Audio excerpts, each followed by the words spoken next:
আসসালামু আলাইকুম প্রোকোডারে আপনাকে স্বাগতম। আমি যখন আমার জাভাস্ক্রিপ্টের সিরিজটা করেছিলাম সেখানে আমি বলেছিলাম যে আমি এখন থেকে আর var নিয়ে কাজ করব না, আমাদের যখনই ভেরিয়েবল নেওয়ার দরকার হবে আমরা let এবং const নিয়ে কাজ করব। তো আপনাদের মধ্যে অনেকেই প্রশ্ন করেছেন যে ভাই আসলে আপনি কেন var নিয়ে কাজ করবেন না। ইউটিউবে প্রচুর জাভাস্ক্রিপ্টের ভেরিয়েবলের ভিডিওতে আমরা দেখেছি যে লোকজন var নিয়ে কাজ করছে, সেক্ষেত্রে আপনি কেন let এবং const নিয়ে কাজ করবেন।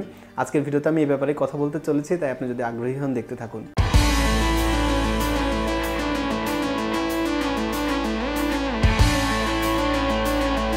আসলে ECMAScript 6 বা ES6 এর আগে আমরা যখন জাভাস্ক্রিপ্ট নিয়ে কাজ করতাম তখন হচ্ছে যে আমাদের যখনই ভেরিয়েবল নেওয়ার দরকার হতো আমরা var কিওয়ার্ডটা নিতাম, কিন্তু var কিওয়ার্ডটা হচ্ছে একটা গ্লোবাল কিওয়ার্ড যেটাতে অনেক ঝামেলা হয়। এবং রিসেন্টলি আমি একটা প্রজেক্টে কাজ করতে গিয়ে আপনারা অনেকেই জানেন যে আমি একই কাজ, যে কাজটা সহজভাবে করা যায়, আমি একটু ট্রাই করে দেখি যে অন্য কোনোভাবে এটা করা যায় কিনা। কারণ আমার কাছে মনে হয় যে প্রোগ্রামিং মানে এই নয় যে একটা নির্দিষ্ট কোড লিখলাম তার আউটপুট এটা আসলো। আসলে আমাকে জানতে হবে যে একটা নির্দিষ্ট প্রবলেমকে আমি কতভাবে সলভ করতে পারি, আর এটার মাধ্যমে আসলে আমার কাছে মনে হয় যে প্রোগ্রামিং এর স্কিলটা বাড়ে। তো আমি একটা প্রজেক্টে var নিয়ে ট্রাই করছিলাম যে var কিওয়ার্ডটা যদি আমি ব্যবহার করি তো সেক্ষেত্রে আমার কি কি সমস্যা হয়। তো এই সমস্যাগুলো নিয়ে একটু কাজ করতে গিয়ে আমার কাছে ব্যাপারটা খুব ইন্টারেস্টিং মনে হয়েছিল, এবং তখন আমার মনে হয়েছিল, আমি তো আপনাদের কাছে প্রমিসও করেছি যে আমি var এবং let কিওয়ার্ডের মধ্যে যে সমস্যাটা বা এদের মধ্যে কি ডিফারেন্স এটা হচ্ছে আমি এক্সপ্লেন করব। তো যে কারণে আজকের এই ভিডিওতে আমি হচ্ছে আপনাকে বলবো যে var এবং let কিওয়ার্ডের মধ্যে পার্থক্য কি এবং আপনি কেন কোনটা ব্যবহার করবেন। তো আপনি যদি আগ্রহী হন তো দেখতে থাকেন। চলেন আমরা স্ক্রিনে যাই এবং স্ক্রিন থেকে আমরা হচ্ছে এরপর ধাপে ধাপে দেখি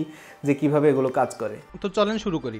আসলে var হলো ফাংশন স্কোপড ভেরিয়েবল, আর let এবং const এরা হলো ব্লক স্কোপড ভেরিয়েবল। তো var হচ্ছে আমাদের ফাংশন স্কোপড ভেরিয়েবল আর let হচ্ছে আমাদের ব্লক স্কোপড ভেরিয়েবল। হ্যাঁ, আমি দুটাকে আপাতত কমেন্ট করে রাখি, জাস্ট আপনাদের বোঝার সুবিধার জন্য আমি এটা এভাবে লিখলাম। আসলে আপনি যদি কোনো একটা প্রজেক্টে var নেন তাহলে কি হবে, আর let নিলে আপনার কি হবে। তো মনে করেন আমি let এবং const var এসব সম্পর্কে আমার ভেরিয়েবলের টিউটোরিয়ালে বলেছিলাম, আপনি যদি সেই টিউটোরিয়ালটা মিস করে থাকেন আমি রিকমেন্ড করছি দেখে আসার জন্য। তো মনে করেন আমি একটা ভেরিয়েবল নিলাম var, যেটার আমি একটা নাম দিলাম নেম, এবং এখানে আমি আমার নামটাই লিখি, তো আলী হোসেন।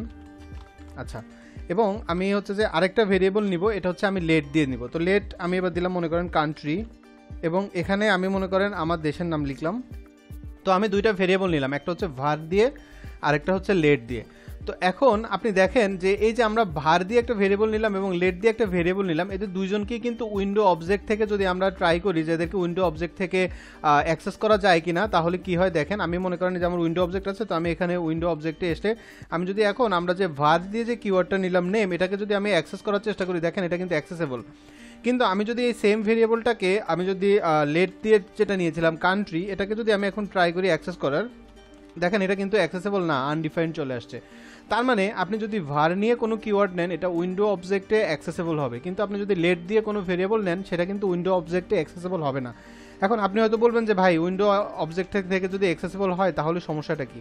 আপনি যখন ফ্রন্ট এন্ড প্রপার্টি নিয়ে প্রচুর কাজ করবেন তখন আপনার উইন্ডো অবজেক্ট নিয়েও প্রচুর কাজ করা হবে। সে সময় আপনি দেখবেন আপনি যদি অনেক স্টাফকে এরকম উইন্ডো অবজেক্টে অ্যাড করেন, আর আপনি যখন থার্ড পার্টি কোনো প্রপার্টি অ্যাড করবেন তখন আপনি দেখবেন যে আপনার কোনো অবজেক্টের বা ভেরিয়েবলের সাথে যদি আপনার সেই লাইব্রেরির কিছু মিলে যায় সেক্ষেত্রে ওভাররাইট হবে, কনফ্লিক্ট হবে, এরকম অনেক সমস্যা হবে। তাই আপনি সবসময় চেষ্টা করবেন যে উইন্ডো অবজেক্টে স্টাফ অ্যাড করাটাকে অ্যাভয়েড করার জন্য। হ্যাঁ, এটা যদি আপনি করতে পারেন সেক্ষেত্রে আপনি দেখবেন যে এটা অনেক ভালো। আরেকটা ব্যাপার যেটা আমি ফাংশনের ভিডিওতে আসলে বলা হয়নি, সেটা হচ্ছে যে আপনি যদি নর্মালি কোনো একটা ফাংশন নেন, যেমন মনে করেন আমি একটা ফাংশন নিলাম, তো এই ফাংশনটাতে আমি জাস্ট একটা নাম দিলাম নিউ মেসেজ। আচ্ছা, তো এই মেসেজের মধ্যে এবার আমরা যদি মনে করেন একটা কনসোল লগ করি, কনসোল লগ করে আমি মনে করেন লিখলাম হ্যালো ওয়ার্ল্ড। হ্যাঁ, এবং আমি এখানে এসে এটাকে ডিক্লেয়ার করে দিতে হবে, কল করে দিতে হবে আমার ফাংশনটা। আচ্ছা, তো এখন দেখেন আমি এখানে পেলাম এটাকেও, এই যে আমরা যে নিউ ফাংশন নিলাম এই ফাংশনটাকেও কিন্তু উইন্ডো অবজেক্ট থেকে অ্যাক্সেস করা যাবে। দেখেন ডট হচ্ছে যে আমরা দিব নিউ মেসেজ, দেখেন এটা কিন্তু অ্যাক্সেস করা যাচ্ছে এবং এটা যে একটা ফাংশন সেটা কিন্তু ডিক্লেয়ার করা যাচ্ছে। আপনি বিভিন্ন ধরনের মডিউলস ব্যবহার করার মাধ্যমে এই যে এররগুলো, এই যে ফাংশনকে উইন্ডো অবজেক্ট থেকে স্কিপ করানোর কাজগুলো কিন্তু আপনি করতে পারবেন চাইলে। এটা জাস্ট আপনাকে একটা কুইক নোট দিয়ে রাখলাম যে ফাংশন আপনি যদি এভাবে নেন তাহলে সেটাও কিন্তু উইন্ডো অবজেক্টে অ্যাড হয়ে যায়। হ্যাঁ, তো এটাকে একটু অ্যাভয়েড করার চেষ্টা করবেন। আচ্ছা, এখন আমরা কি করব, আমি এখানে হচ্ছে একটা লুপ নিব। হ্যাঁ, লুপ নিয়ে আপনাকে আরো ডিটেইলে ব্যাপারটা বোঝাবে আসলে এখানে সমস্যাটা কি হয়।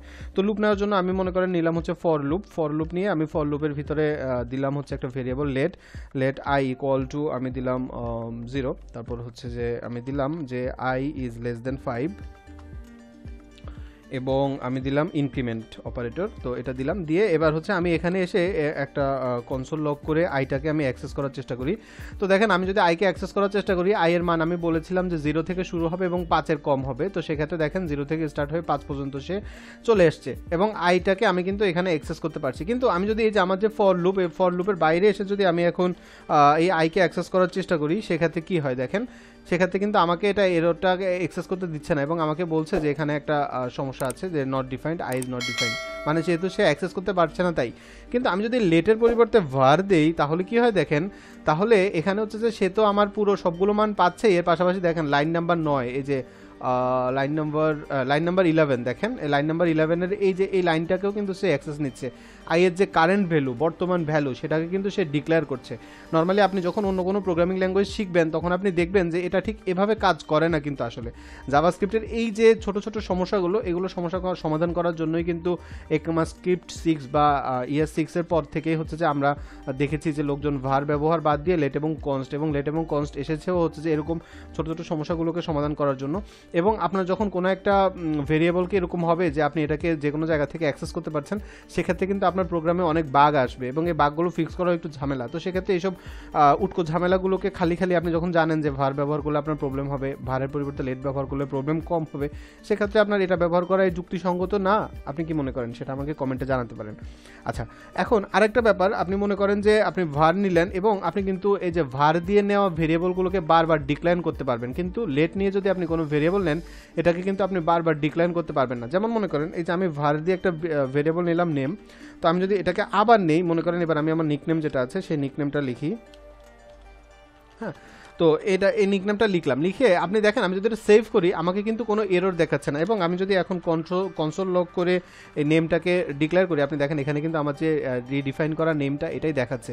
কিন্তু এটা তো হওয়ার কথা নয়। আপনি একটা বড় প্রজেক্টে যখন কাজ করবেন দেখা যাবে এমন অনেক সময় হবে যে আপনি একই নাম বা একটা ভেরিয়েবলই হয়তো আপনি একই নামের ভেরিয়েবল হয়তো আপনি 2বার নিয়েছেন এবং আপনি আগেরটা নিয়ে অনেক কাজ করেছেন এবং অন্য মনস্ক থেকে বা অন্য কোনো কারণে হয়তো আপনি ওই একই নামে আরেকটা ভেরিয়েবল নিলেন যে সেটা দিয়ে আপনি অন্য কাজ করবেন। এরপর আপনি যখন ফুল প্রোগ্রাম কমপ্লিট করলেন, এরপর দেখলেন যে আপনি আগে যে কাজগুলো করেছেন সেগুলো কাজ করছে না বা সেগুলো আরেক রকম রেজাল্ট দেখাচ্ছে। তো সেক্ষেত্রে এটা ফিক্স করা একটু ঝামেলা। কিন্তু আপনি যদি লেট দিয়ে ট্রাই করেন, দেখেন আমি যদি লেট দিয়ে একই কাজ আরেকবার করি,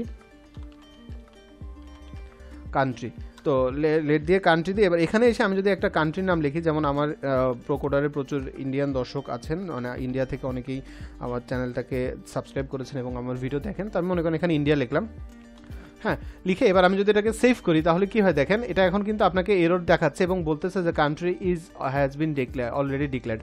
মানে আপনি যখন এই কাজটা করবেন, যে একই কাজ আপনি হয়তো ভুল করে এই কান্ট্রি আরেকবার নিয়েছেন, সাথে সাথে কিন্তু আপনাকে বলে দিল যে এটা হচ্ছে একটা সমস্যা, আপনি এটা অলরেডি একবার নিয়েছেন। তো সাথে সাথে আপনি যদি ফিক্স করে ফেলেন সেক্ষেত্রে কিন্তু আপনার অল্পতেই আপনি আপনার প্রবলেমটা যেহেতু ধরতে পেরেছেন আপনার সমস্যা কম হবে। কিন্তু আপনি একটা বড় প্রজেক্টে গিয়ে যদি আপনি এই কাজ করেন সেক্ষেত্রে এটা কিন্তু অনেক সমস্যা। আবার আমরা নর্মালি কি করি যে অনেক বড় একটা প্রজেক্টে যদি একই রকমের প্রপার্টি অনেকবার চেঞ্জ করা দরকার হয়, সেক্ষেত্রে আমরা Ctrl+H চেপে মনে করেন এখানে হচ্ছে আমরা নেমটাকে রিপ্লেস করে আমরা মনে করেন দিলাম হচ্ছে নিউ নেম, এরকম দিয়ে আমি এটাকে রিপ্লেস অল দিলে কি হচ্ছে দেখেন সবগুলোই কিন্তু চেঞ্জ হয়ে যাচ্ছে। সেক্ষেত্রে আপনাকে কিন্তু এই যে বারবার এক্ষেত্রে আপনি দেখেন অটোমেটিক আপনি নাম চেঞ্জের ক্ষেত্রে এটা আপনার একটা সমস্যা। তো আপনি সেটাকে স্কিপ করে আপনি যদি মনে করেন যে না আমি নিজে নিজে ম্যানুয়ালি চেঞ্জ করবো, তো দেখেন এটা আসলে কতটা টাইম কনজিউমিং হবে।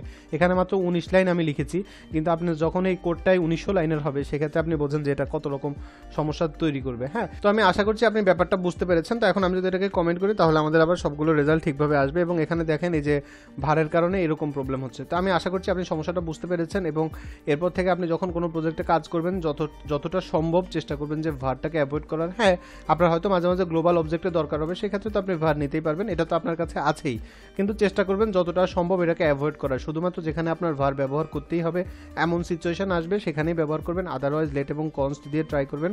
আর ভেরিয়েবলের ব্যাপারে আপনার কনসেপ্টটা যদি ক্লিয়ার না থাকে, আমার একটা ভিডিও আছে জাভাস্ক্রিপ্ট ভেরিয়েবলের উপর, আমি রিকমেন্ড করছি ভিডিওটা দেখে আসার জন্য, তাহলে আপনার অনেক সমস্যার সমাধান হয়ে যাবে। আর জাভাস্ক্রিপ্টের বেসিকের উপর আমার টোটাল একটা কমপ্লিট টিউটোরিয়াল সিরিজ আছে, এসেনশিয়াল ট্রেনিং সিরিজ, সেটা দেখলেও আপনার জাভাস্ক্রিপ্টের কনসেপ্টটা ক্লিয়ার হয়ে যাবে। এরপরে আপনি যদি ভ্যানিলা জাভাস্ক্রিপ্ট দিয়ে কাজ করতে চান, আপনি ভ্যানিলা জাভাস্ক্রিপ্টে যেতে পারবেন, বা জাভাস্ক্রিপ্টে যদি কোনো ফ্রেমওয়ার্ক আপনি শিখতে চান সেটা শিখতে পারবেন। কিন্তু যে মূল ফান্ডামেন্টালসটা সেটার উপর আমার টিউটোরিয়াল আছে, আমি সেই লিঙ্কটাও ডেসক্রিপশনে দিয়ে দিব। আমি আশা করছি ভিডিওটা আপনার জন্য উপকারী হয়েছে। যদি ভিডিওটা ভালো লাগে তাহলে লাইক বাটনে ক্লিক করবেন, ভালো না লাগলে ডিসলাইক বাটনে ক্লিক করে কমেন্টে জানান যে কেন আপনার ভিডিওটা ভালো লাগেনি। এখনও প্রোকোডারকে সাবস্ক্রাইব না করে থাকলে please click the subscribe button এবং পাশে আসা বেল বাটনে ক্লিক করুন, যাতে যখনই আমি নতুন কোনো ভিডিও দিই সবার আগে আপনি দেখতে পান। সুস্থ থাকবেন, নিরাপদ থাকবেন, প্রোকোডারের সাথেই থাকবেন। ধন্যবাদ।